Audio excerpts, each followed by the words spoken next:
think we have a cycle that has been very, very interesting. Modernity today is something different than what it meant 10 years ago. Luxury also changed. So these concepts evolve throughout time and throughout our history.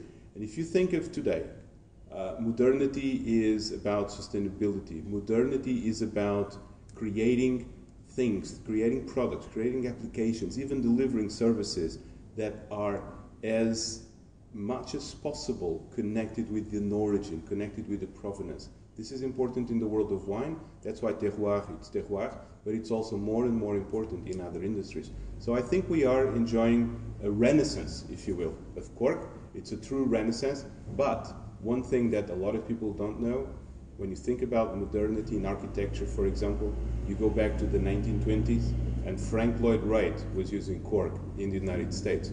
You look back to the 1960s, and the NASA space program was using cork as it is today.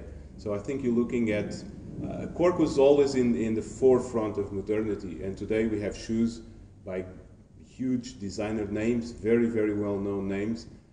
Guess what? You know, thousands of years ago, the Egyptians was using shoes made of cork. Cork and Amorim go hand in hand until the 19th century. But it is in the 60s of the last century that cork and Amorim start to diversifying, start to create applications that retain a lot of the value added. Rather than just being an exporter of materials, after the 60s, this unit where we are, Amorim Cork Composites, starts incorporating more and more value. So a lot of these applications actually go back a few years.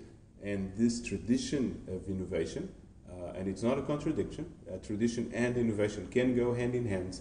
And this tradition of innovation actually continues today, and some of the most amazing and remarkable applications for cork, even at cellular structure, even at molecular structure, are being conducted today by Amorim Cork Composites.